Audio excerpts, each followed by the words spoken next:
نچلے صحن میں ابھی تک نوازش علی اور چودھرانی جی کی محفل جمی ہوئی تھی، جس میں موجود افراد کی تعداد میں خاطر خواہ اضافہ ہو چکا تھا۔ گھر کی ساری نوجوان پارٹی وہیں بیٹھ کر آم کھانے کی مقابلہ بازی فرما رہی تھی۔ فربود کے قدم پیچھے ہی رک گئے۔ واسے کی فربود کے ساتھ ٹکر ہوئی، جس پہ وہ تلملا کر بولا، بیچ راستے میں پلر کی طرح رک گئے ہو، بندہ پچھلی ٹریفک کا ہی خیال کر لیتا ہے۔ ٹریفک کانسٹیبل صاحب، آگے کچہری لگی ہوئی ہے، ادھر سے گزرے تو دادی نے شہر نہیں جانے دینا۔ تو اب پھر کیا کریں؟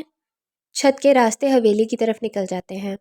واسے کو تجویز پسند آئی تھی، جس پر عمل کرتے ہوئے واپس مڑا۔ آجا میرے شیر، اس دفعہ میں آگے لگتا ہوں۔ واسے آگے، فربود پیچھے۔ ابھی 2 ہی قدم اٹھائے تھے جب نوازش علی کی آواز پہنچ گئی۔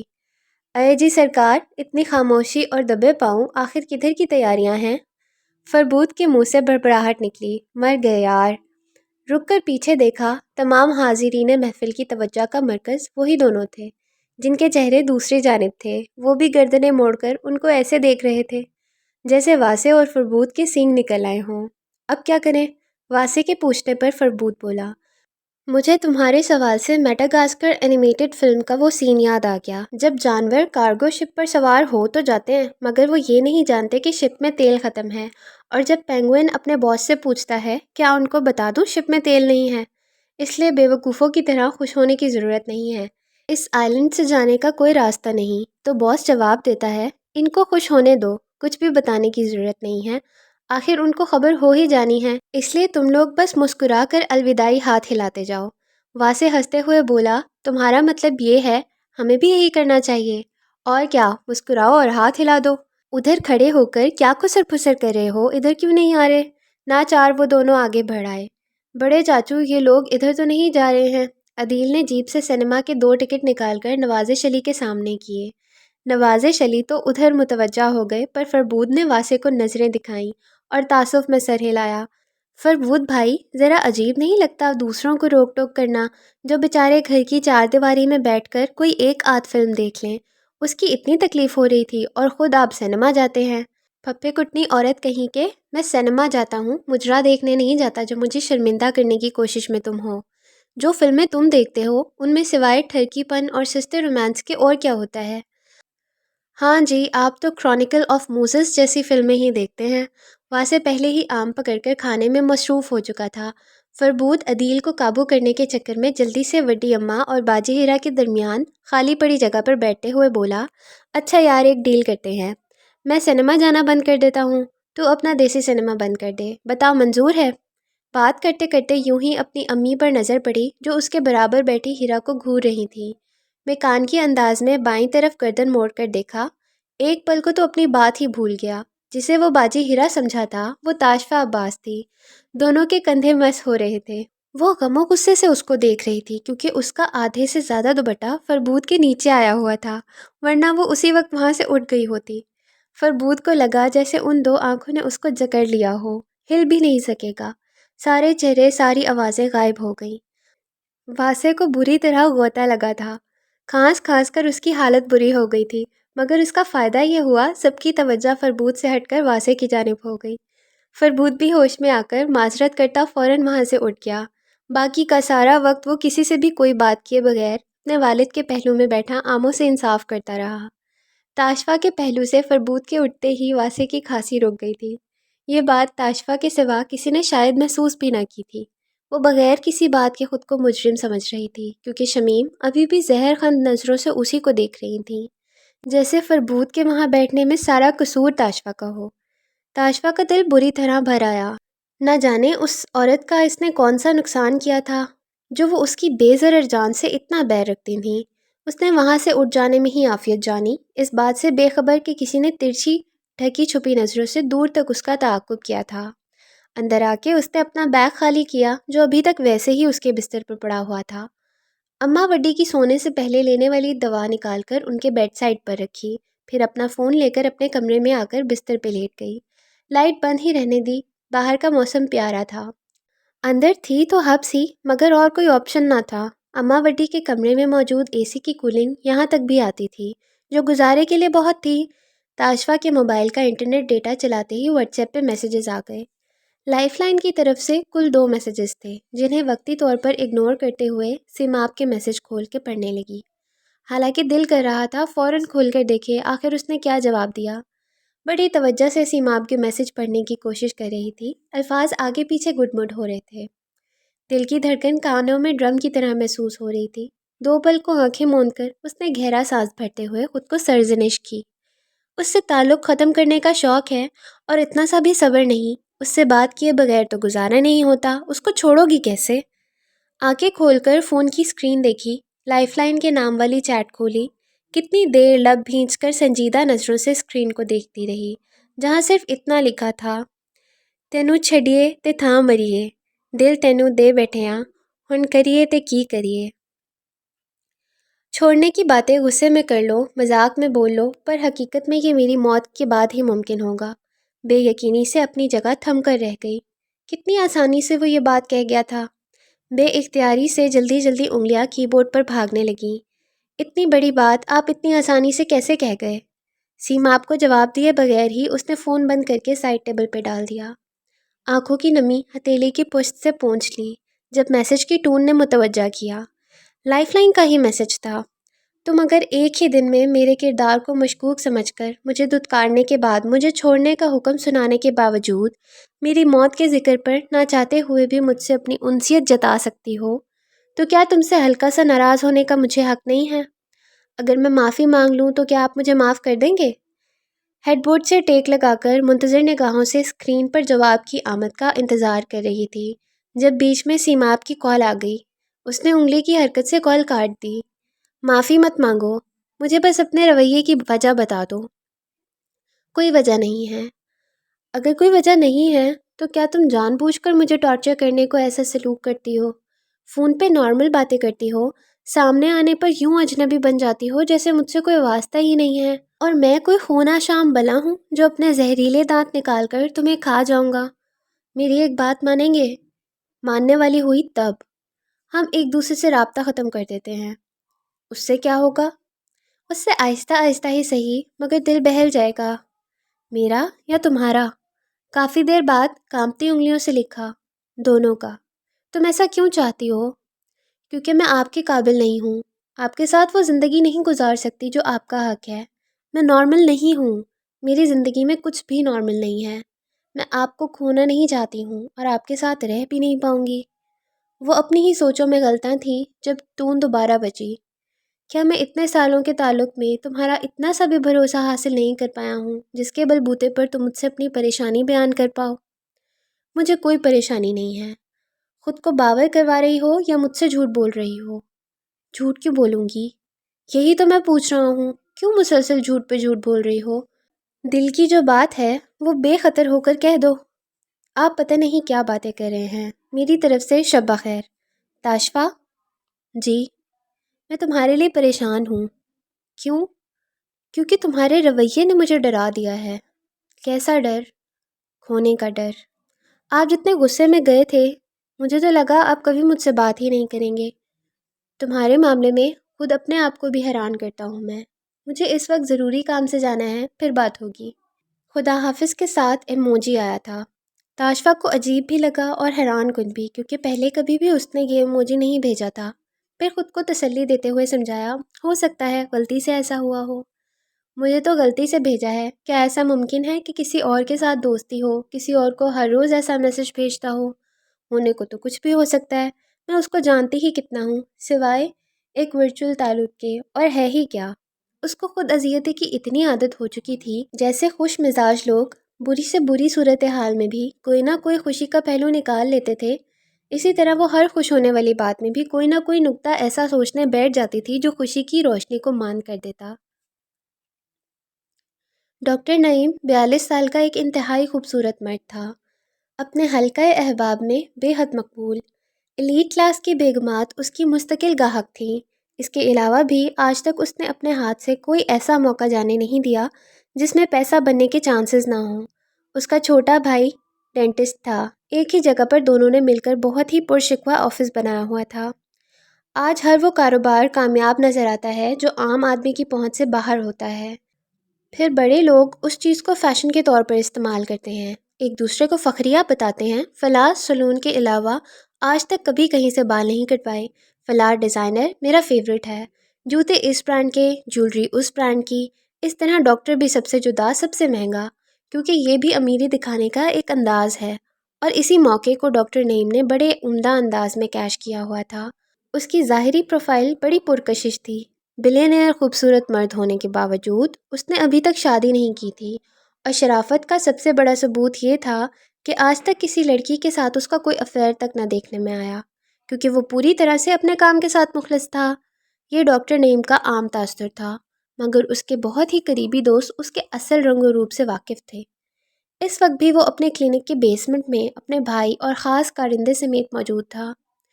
چہرے پہ پسینے کے قطرے چمک رہے تھے۔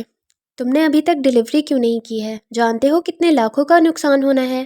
ڈاکٹر نعیم کے غصے کے سامنے بھائی منمنایا۔ پچھلے 2 ہفتوں سے اس الو کے پٹھے ایس ایچ او کی کوئی خبر نہیں ہے۔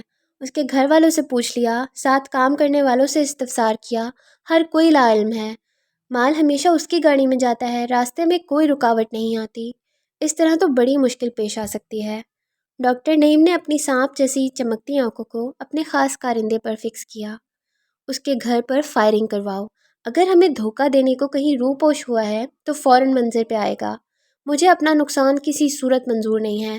جیسے بھی ہو اس کام کو ممکن بناؤ، ورنہ اپنی منحوس شکلیں لے کر میرے سامنے مت آنا۔ اور ہاں، وہ جو نیا لڑکا تھا موتی، وہ کیسا جا رہا ہے؟ اس نے کچھ نئی ویڈیوز ایڈٹ کی ہیں، آپ دیکھیں گے تو دل خوش ہو جائے گا۔ ہمیں 25% کا منافع ہوا ہے۔ اس کو خوش رکھنا، تنخواہ میں بھی اضافہ کر دو، وہ ہاتھ سے نہیں جانا چاہیے۔ اس کی کوئی کمزوری ڈھونڈو تاکہ وقت آنے پر استعمال کر سکیں۔ میں اس پر سارا کام کر چکا ہوں، اس کا آگے پیچھے کوئی نہیں ہے، کہیں دل ول لگایا ہوا ہے، اسی کے پیچھے ہر وقت توجہ سے کام کرتا ہے، کہتا ہے اپنے لیے ایک بڑا سا گھر بنائے گا جس میں بیوی بچوں کے ساتھ زندگی گزارے گا۔ اس کے بارے میں باقی سب تو ٹھیک ہے، مگر وہ سگریٹ بہت پیتا ہے۔ دوسرا، اس نے کوئی 10 کمیٹیاں ڈالی ہوئی ہیں، ادھر تنخواہ لیتا ہے، ادھر کمیٹیوں پر خرچ کر کے خالی ہو جاتا ہے۔ ہمیں اس سے کیا، کمیٹیوں پر لٹائے یا چاہے دریا میں بہائے، جب تک ہمارا کام کرتا رہے تم اس کو نوازتے رہو۔ ایسے قابل عقل کے اندھے لوگ ہم جیسوں کے لیے نایاب ہوتے ہیں۔ آج ہر حال میں ایسے چوکا سراغ نکالو۔ وہ ہو جائے گا، بس ایک اجازت چاہیے تھی۔ ڈاکٹر نعیم اپنا کوٹ پہن کر نکل رہا تھا، مگر دروازے کے قریب رکا۔ بولو۔ وہ موتی پرانے ریکارڈ مانگ رہا ہے، اس کا کہنا ہے ان کا پرنٹ صاف کر کے دوبارہ سے دام وصول کروا دے گا۔ تو دے دو اجازت، ویسے بھی وہ کوڑا کباڑ کب تک سنبھال کر رکھنا ہے؟ ڈاکٹر نعیم اپنی بات مکمل کر کے شان بے نیازی سے چلتا ہوا کمرے سے نکل گیا۔ دروازے کی دوسری جانب ایک خوش شکل اور خوش لباس جوان انتظار میں بیٹھا تھا۔ ڈاکٹر کو باہر آتا دیکھ کر شرماتا ہوا اپنی جگہ سے کھڑا ہوا۔ ڈاکٹر نعیم کی آنکھوں میں خمار کی کیفیت تھی، لب بڑی دلکشی سے مسکرائے تھے۔ اس مسکراہٹ پر نثار ہونے والیوں کی تعداد سینکڑوں میں تھی، جو ڈاکٹر کے فیس بک ڈی پی پر اپنا دل کھول کر رکھ دیتی تھیں، ایک دوسری کو نفرت سے دیکھتی ہوئی کہ نہ جانے کون پس پردہ ڈاکٹر کے دل تک رسائی حاصل کر چکی ہے۔ حقیقت سے اگر واقف ہوتی تو نہ جانے کیا کرتی۔ ڈاکٹر کو حسین دوشیزاؤں میں کوئی کشش محسوس نہیں ہوتی تھی۔ سامنے موجود لڑکے کو سرتا پیر للچاتی نظروں سے دیکھتے ہوئے ڈاکٹر نے اپنے لبوں پر زبان پھیری۔ وہ ایک ایسا اژدہا تھا جو اب تک نہ جانے کتنے انسانوں کی سانس پی چکا تھا، مگر اس کے گناہوں کی وجہ سے اس کی رسی دراز سے دراز تر ہو چکی تھی۔ اپنے سے آدھی عمر کے لڑکے کا ہاتھ پکڑ کر اپنے خاص کمرے کی جانب لے گیا۔ دوپہر سے لے کر شام تک اس نے مطلوبہ گھر کے آس پاس 3 چکر کاٹے تھے، صرف یہ معلوم کرنے کو آیا تھا کہ گھر کی نگرانی تو نہیں ہو رہی، مگر ایسا کوئی نشان نہ ملنے پر وہ آخر گاڑی گھر سے دور ہی روک کر پیدل اس طرف کو چل پڑا جن کی طرف سے وہ محتاط تھا۔ اتنا تو اس کو یقین تھا سامنے ہونے پر وہ اس کو پہچان نہ پاتے، مگر وہ پھر بھی کسی کے سامنے آنا نہیں چاہتا تھا۔ کالے رنگ کے شلوار سوٹ کے ساتھ پشاوری چپل پہنے، کندھے پر 10 کلو والا گیس سلنڈر اٹھائے وہ گنگناتا ہوا چل رہا تھا۔ یہ الگ بات تھی کہ گا کیا رہا ہے بڑی غور سے سننے پر بھی سمجھ نہیں آتا تھا۔ گیٹ کی بیل بجانے کے ساتھ ہی وہ اونچی اونچی بولنے لگا، او سرکار دروازہ کھولو، میں سلنڈر بھروا لایا ہوں، آج میں نے پیسے لیے بغیر واپس نہیں جانا، مجھے پہلی ساری رقم بھی آج ہی چاہیے۔ گیٹ چوکیدار نے کھولا اور چہرے پر الجھن لیے بولا، اوئے کون ہو تم اور کہاں آنا چاہ رہے ہو؟ تم اپنی بیگم صاحب کو بلاؤ، مجھے انہوں نے بلایا ہے۔ ادھر رکو، میں اندر پتہ کر کے آتا ہوں۔ چوکیدار اندر چلا گیا۔ باہر کھڑے آدمی نے گلی میں دونوں طرف نظر ڈالی اور سلنڈر اٹھائے ہی چوکیدار کے پیچھے دہلیز پار کر گیا۔ اندر داخل ہوتے ہی اس نے سلنڈر اتار کر ایک طرف رکھا اور گیٹ اندر سے بند کر دیا۔ چوکیدار متوجہ ہو کر اپنی بندوق اس پر سیدھی کرتے ہوئے للکار کر بولا، ادھر ہی رک جاؤ ورنہ ابھی کھوپڑی اڑا دوں گا۔ سامنے والے نے اپنے دونوں ہاتھ اوپر کو اٹھائے اور مستحکم لہجے میں بولا، میں سیکیورٹی سے ہوں، میری جیب میں میرا بیج موجود ہے، اگر چاہو تو نکال کر دیکھ لو، مجھے ایس ایچ او کے گھر والوں سے بات کرنی ہے، بہتر یہی ہے میرا وقت ضائع نہ کرو، ایک طرف ہٹ جاؤ، جب تک میں اندر ہوں تم باہر نظر رکھو۔ میں کیسے یقین کر لوں کہ تم سچ بول رہے ہو؟ تمہیں سامنے سے ہٹنا ہوگا ورنہ مجھے تمہیں ہٹانا پڑے گا۔ سرفراز کے گھر والوں کی جان کو خطرہ ہے، میرا ان سے ملنا ضروری ہے۔ اس دفعہ اس نے اپنی قمیض کے نیچے بند ہالسٹر سے اپنا گالک 17 9mm نکال کر چوکیدار پر تان دیا۔ اس کے چہرے کی سنجیدگی اور ہتھیار پر مضبوط گرفت نے چوکیدار کو راستہ دینے پر مجبور کر دیا۔ اندر کی جانب جاتے ہوئے اس نے چوکیدار کو چوکنا رہنے کی تلقین کی۔ گالک ایک دفعہ پھر ہالسٹر میں چلا گیا۔ اندرونی دروازے پر دستک دیتے ہوئے وہ ابھی بھی اپنے ارد گرد پر نظر رکھے ہوئے تھا۔ دروازہ ملازمہ نے کھولا۔ السلام علیکم، برائے مہربانی بیگم سرفراز کو بلا دیں۔ ملازمہ کے جانے کے 3 منٹ بعد ہی ایک پریشان صورت عورت دروازے میں نمودار ہوئیں۔ جی آپ کون؟ میں کون ہوں اس سے ضروری وہ بات ہے جو میں کرنے آیا ہوں۔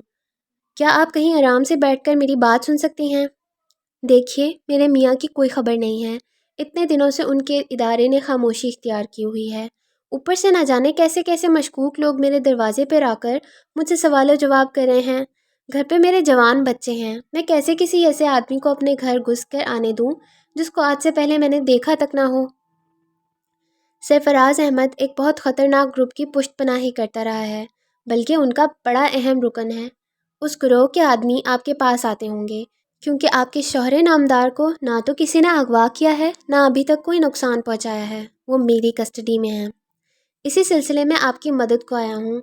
اب اگر آپ کو میری بات قابل قبول لگے تو کیا اندر بیٹھ کر بات کر سکتے ہیں؟ کیا تم ان لوگوں کے ساتھی ہو جن کی طرف سے روز مجھے کالز موصول ہوتی ہیں؟ آپ کو جن لوگوں کی طرف سے کالز موصول ہوتی ہوں گی میں ان کی جانب اشارہ دے چکا ہوں۔ اسی سلسلے میں آپ سے ایک درخواست کرنے آیا ہوں۔ آپ اپنے بچوں کو لے کر کچھ دنوں کے لیے منظر سے غائب ہو جائیں۔ آپ کے گھر پر پولیس والوں کی جانب سے پوری سیکیورٹی ہونی چاہیے تھی، بدقسمتی سے ایسا نہیں ہے اور یہ بہت خطرناک بات ہے۔ مخالف پارٹی کے تعلقات کافی گہرے معلوم ہو رہے ہیں۔ آپ پلیز یہاں سے کہیں اور چلی جائیں، اگر چاہیں تو میں آپ کی مدد کر سکتا ہوں۔ یعنی حد ہوتی ہے، کوئی بھی منہ اٹھا کر میرے دروازے پر آ کر حکم دے گا، میں کیوں تم لوگوں کی باتوں میں آ کر اپنا گھر چھوڑوں؟ بجائے میرے شوہر کو ڈھونڈنے کے تم لوگ ہمیں بھی منزل سے ہٹانا چاہتے ہو۔ مجھے تو سمجھ نہیں آتا، ایک ایماندار شریف پولیس آفیسر اتنے دنوں سے لاپتہ ہے، یہاں کسی کے کان پر جوں تک نہیں رینگ رہی۔ نہیں جاتی میں کہیں بھی، کر لو تم لوگ جو بھی کرنا ہے، میں سپریم کورٹ میں۔ ابھی اس عورت کی بات مکمل بھی نہیں ہوئی تھی جب انجانی سمت سے ہوا کے دوش پر سفر کرتی سرسراتی ہوئی گولی اس کو زمین بوس کر گئی۔ اس کے سامنے ایک عورت خون میں لت پت گری ہوئی تھی۔ گھر کے اندر سے اندھوناک چیخیں بلند ہو رہی تھیں اور دوسری جانب گیٹ پر مسلسل ہونے والی فائرنگ، جہاں یقیناً چوکیدار نے ابھی تک محاذ سنبھالا ہوا تھا۔ اگلا قدم اٹھانے سے پہلے چند سیکنڈ لگے یہ سوچنے میں کہ اب کرنا کیا ہے۔ گیٹ کی جانب نظر ڈال کر یہ اندازہ کر لینے کے بعد کہ جس گاڑی سے فائرنگ ہو رہی تھی اس کا رخ کس جانب ہے، اس نے اسی جانب دوڑ لگا دی۔ ہمسایوں کی 8 فٹ اونچی دیوار پھلانگ کر اسی سپیڈ کے ساتھ بھاگتے ہوئے وہ اس سے اگلے گھر کی دیوار پھلانگتے ہوئے ان کا مین گیٹ اندر سے کھول کر باہر گلی میں نکلا اور اپنی طرف تیزی سے بڑھنے والی گاڑی کو گولک کے نشانے پر رکھ کر پہلے گاڑی کے اگلے دونوں ٹائرز اڑائے، جس سے گاڑی لڑکھڑاہٹ کا شکار ہو کر دوسری طرف کی دیوار سے جا ٹکرائی۔ پیچھے کھلے ڈالے میں 2 اسلحہ بردار موجود تھے، باری باری دونوں کو نشانے پر رکھ کر ٹارگٹ کیا، ایک ایک گولی پر ہی لڑک گئے۔ خود وہ پھرتی سے اپنی جگہ بدل کر دوسری سمت گیا، پھر وہاں سے سیدھا ڈرائیور کو اڑایا۔ گاڑی میں موجود تینوں لوگ گر چکے تھے۔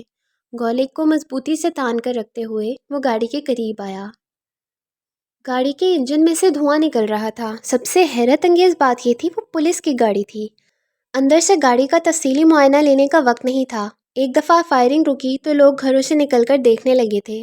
یقیناً کسی نہ کسی نے پولیس سے بھی رابطہ کیا ہوگا۔ اس کو کم سے کم وقت میں بہت ضروری اقدام کرنے تھے۔ بھاگتا ہوا واپس ایس ایچ او کے گھر آیا جہاں اب کوہرام مچ چکا تھا۔ نوکر اور کچھ رشتہ دار خواتین باقاعدہ بین کر کے رو رہی تھیں۔ چوکی دار بری طرح زخمی تھا۔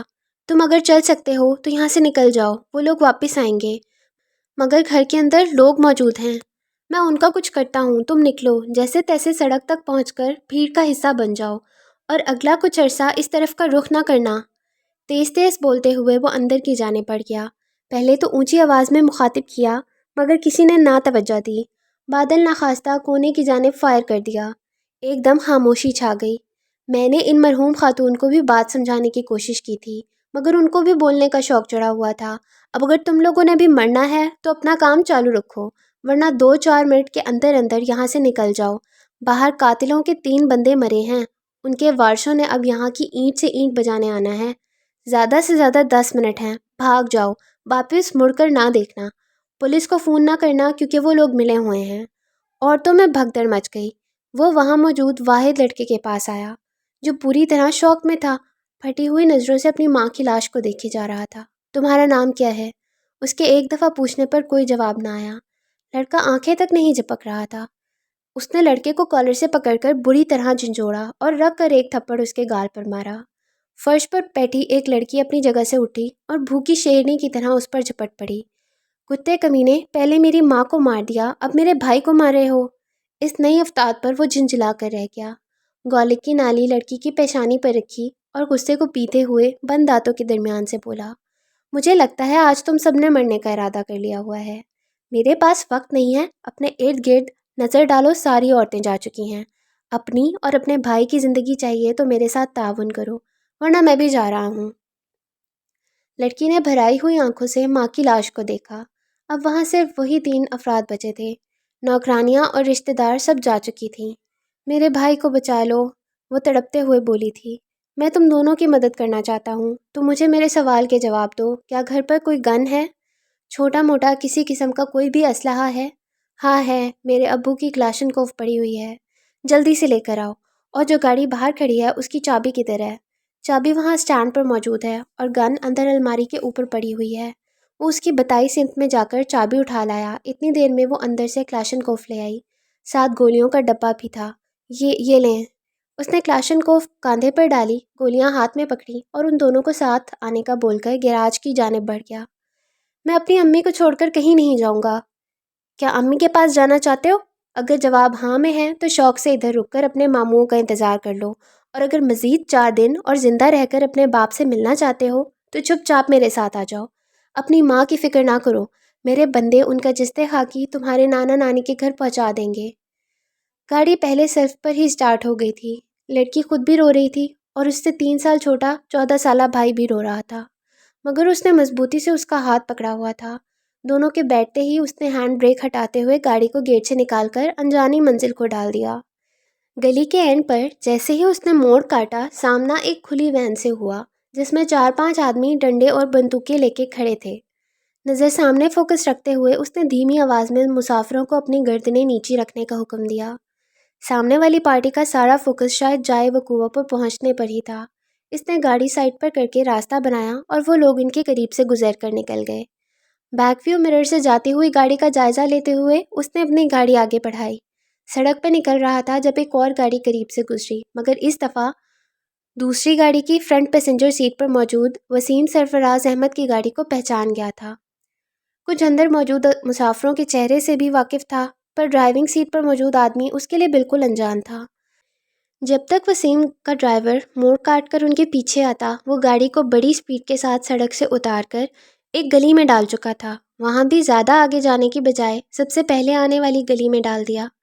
اس کے اینڈ پر واپس سڑک پر نکل کر تھوڑا آگے جا کر سڑک کی دوسری جانب نکلتے ایک بازار میں داخل ہو کر گاڑی ایک سائڈ پر روک دی۔ برابر کی سیٹ پر سے کلاشنکوف اٹھا کر اس کا میگزین فل کیا، پیچھے کو گردن موڑی اور سہمی روحوں کو گاڑی میں ہی موجود رہنے کی سخت تاکید انتہائی نرم لہجے میں کرتا ہوا گاڑی کا انجن چلتا چھوڑ کر باہر نکل آیا۔ کلاشنکوف کو اس طریقے سے پکڑا ہوا تھا جس سے گزرنے والوں کی نظر میں کم سے کم آیا جائے۔ تیز تیز ڈھک پڑتا سڑک پر آیا، لائن میں بنی دکانوں کے سامنے بنے پلرز میں سے ایک کی اوٹ میں کھڑا ہو گیا۔ جیسے ہی پیچھا کرنے والی گاڑی اس کی رینج میں آئی، بڑے تحمل کے ساتھ نشانہ باندھ کر ایک کے بعد ایک گولی کو آزاد کرتا گیا۔ گاڑی پوری سپیڈ کے ساتھ آ رہی تھی۔ اگلا ایک ٹائر ضائع ہوتے ہی بری طرح ہوا میں اچھل کر 2-4 دفعہ گلا بازیاں کھانے کے بعد الٹی ہو کر سڑک کے درمیان گر گئی۔ ارد گرد ہجوم میں افراتفری پھیل گئی۔ لوگ خوف کے مارے کچھ تو جہاں تھے وہیں جم گئے، کچھ نے دکانوں میں پناہ ڈھونڈی، مگر وہ اس سب سے بے نیاز ہو کر اونٹ سے نکل کر اپنی گاڑی کی جانب آیا۔ اندر بیٹھ کر کلاشنکوف برابر کی سیٹ پر پھینکی اور گاڑی آگے بڑھا دی۔ اس دفعہ کوئی بھی پیچھا نہیں کر رہا تھا، مگر پھر بھی وہ کہیں رکے بغیر آگے بڑھتا رہا، یہاں تک کہ وہ علاقہ بہت پیچھے رہ گیا۔ اس نے ایک شاپنگ پلازا کے پارکنگ ایریا میں گاڑی روکی، اپنی سیٹ پر پہلو بدل کر پیچھے دیکھا۔ تم دونوں ٹھیک ہو؟ لڑکی بپھری ہوئی بولی، ہماری ماں کو آنکھوں کے سامنے گولی ماری گئی ہے، باپ کا کہیں کوئی پتہ نہیں ہے، ہمیں جان سے مارنے کے لیے لوگ ہمارا پیچھا کر رہے ہیں، اور ہاں ہم بالکل ٹھیک ہیں۔ بدقسمتی سے تمہاری ناراضگی بجا، پر میرے پاس کوئی متبادل نہیں ہے۔ یہ لوگ ایک وقت میں تمہارے والد کے خاص تعلق دار رہے ہیں، اور برے لوگوں کے ساتھ دوستی اگر بری ہے تو دشمنی اس سے بھی بری ہے۔ یہ اب اس وقت تک چین سے نہیں بیٹھیں گے جب تک تم سب کو مار نہ لیں، اس لیے اگر تم دونوں چاہتے ہو کہ میں تمہاری مدد کروں، تمہیں میرا ساتھ دینا ہوگا۔ مگر یہ ہمیں مارنا کیوں چاہتے ہیں؟ ہم تو ان کو جانتے تک نہیں ہیں۔ تمہارے والد تک رسائی کے لیے تمہیں استعمال کرنا چاہتے ہیں۔ تمہارا نام کیا ہے؟ پوچھا اس نے لڑکی سے تھا، مگر اس دفعہ بھی جواب لڑکی نے دیا۔ یہ ارسلان ہے اور میرا نام مریم ہے۔ مریم تم اپنا اسکارف اچھی طرح لپیٹ لو، دونوں اپنی نگاہیں نیچی رکھنا اور خاموشی سے میرے پیچھے چلتے آؤ۔ اس نے کلاشنکوف کو سیٹ کے نیچے چھپایا اور گاڑی سے نکل گیا۔ ارسلان اور مریم نے بھی اس کی تلقین کی۔ پلازے سے نکل کر وہ ان کو لے کر نہ جانے کن گلیوں اور بازاروں سے گھما پھرا کر ایک تنگ گندی سی گلی میں لے آیا۔ ایک دروازے پر دستک دی، 2 منٹ بعد دروازہ کھلا۔ منیر نے حیرت سے اپنے باس کو دیکھا۔ سر آپ اس وقت اندر آنے دو گے یا ادھر ہی گرمی میں مارو گے؟ اوہ آئیے پلیز۔ اندھیرے میں منیر کی نظر میں ارسلان اور مریم نہیں آئے تھے، مگر جب وہ لوگ گھر کے اندر داخل ہوئے، منیر کی آنکھوں میں کئی سوال جاگے، جنہیں وقتی طور پر پسے پشت ڈال کر وہ اپنے پیچھے دروازہ مضبوطی سے بند کرتا مہمانوں کے پیچھے اندر آ گیا۔ مریم اور ارسلان کمرے میں قدم رکھتے ہی حیرت کا شکار ہوئے، کیونکہ باہر سے عمارت کی جو حالت تھی، اور خاص کر جس گلی اور محلے میں وہ لوگ موجود تھے، وہاں کوئی ایسی لگژری والی زندگی کا سوچ بھی نہیں سکتا تھا۔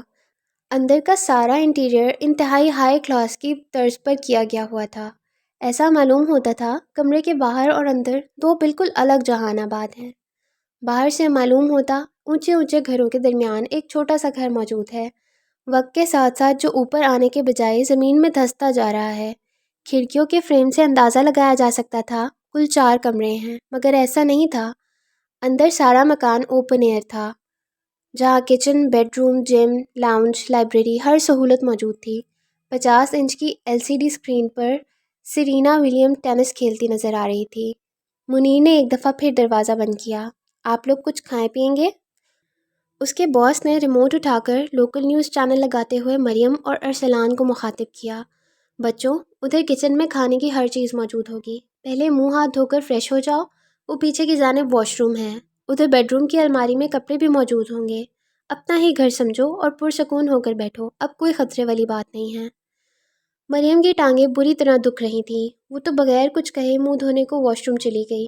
ارسلان فریج کی طرف بھڑکیا، واپس آیا تو ہاتھ میں آئس کریم کا باکس، پلیٹ میں رکھے 3 سینڈوچ اور کوکو کولا کی 1.5 لیٹر کی بوتل، سب چیزیں گود میں لے کر صوفے پر پھیل کر بیٹھ گیا۔ منیر نے باس کو دیکھا اور دھیرے سے بولا، کون ہے یہ بھوکا گیدڑ؟ خبریں نہیں دیکھیں کیا؟ نہیں، ابھی تو آفس سے آیا ہوں۔ آپ غائب کدھر تھے؟ فون تک نہیں اٹھایا۔ میرا فون بند تھا، میں SHO کے گھر گیا تھا۔ اب کہ منیر چونکا، تو آپ اس سارے ڈرامے سے واقف ہیں؟ میں آپ کو بتانے کی خاطر نہ جانے کتنی دیر فون پر کھپتا رہا ہوں۔ یہ SHO کے بچے ہیں، اس کی بیوی کا انتقال ہو گیا ہے۔ اوہ، یہ تو برا ہوا، کہیں مال روڈ پہ ہونے والی فائرنگ میں آپ تو ملوث نہیں؟ اسکرین کے اوپر نیوز چینل کی جانب سے دکھائے جانے والی CCTV فوٹیج میں فائرنگ کرنے والے کا چہرہ بالکل بھی واضح نہیں تھا، مگر یہ بتایا جا رہا تھا کہ کسی بھی ذمہ دار ادارے کے وقوع پر پہنچنے سے پہلے ہی گاڑی میں سوار لوگ زخمی ہونے کے باوجود وہاں سے جا چکے تھے۔ نیوز چینل کے مطابق گاڑی میں کل 4 افراد سوار تھے، جن میں سے 3 شدید زخمی ہوئے تھے، جبکہ ڈرائیور موقع پر ہلاک ہو گیا تھا۔ فائرنگ کرنے والے کے سراغ میں قانونی ادارے حرکت میں آ چکے ہیں۔ وزیر اعلیٰ نے اعلان کیا ہے وہ جلد از جلد قاتل کو گرفتار دیکھنا چاہتے ہیں، جس کے لیے ایک خاص ٹیم تشکیل دی گئی ہے۔ اس واقعے کو دہشت گردی کا نام دیا جا رہا ہے۔ اس نے ایک کے بعد ایک چینل بدلا، مگر کہیں بھی ایس ایچ او کے گھر پر ہونے والی فائرنگ کا ذکر نہیں آ رہا تھا۔ میں چلتا ہوں، تم ان دونوں کا خیال رکھنا۔ منیر نے اس بات میں سر ہلا دیا تو وہ واش روم سے آتی مریم کو مخاطب کرتے ہوئے بولا، تم دونوں جب تک ادھر موجود رہو گے بالکل محفوظ ہو، کسی سے بھی رابطہ مت کرنا، کسی رشتہ دار دوست کو فون نہیں کرنا۔ اس جگہ پر انٹرٹینمنٹ کا سب سامان موجود ہے، گیمز کھیلو، فلمیں دیکھو، کھاؤ پیو، مگر باہر نہیں جانا۔ میری بات کی سمجھ آ گئی؟ مجھے تو کسی بھی چیز کی سمجھ نہیں آ رہی ہے۔ میری امی ابھی تک وہاں بے آرو مددگار پڑی ہوں گی اور ہم یہاں بیٹھ کر فلمیں دیکھیں۔ مریم نے بھرائی ہوئی آواز میں کہتے ہوئے اس کو شکوہ بھری نظروں سے دیکھا۔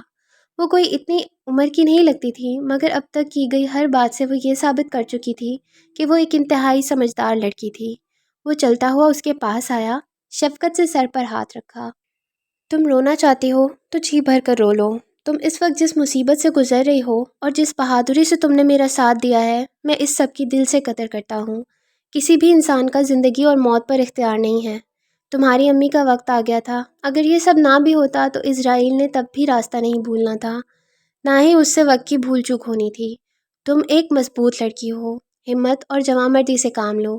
آج کل میرے ساتھ بہت سے ایسے بچوں کی کہانیاں بکھری پڑی ہیں جن کی زندگیاں پل بھر میں اندھیروں کا شکار ہو گئی۔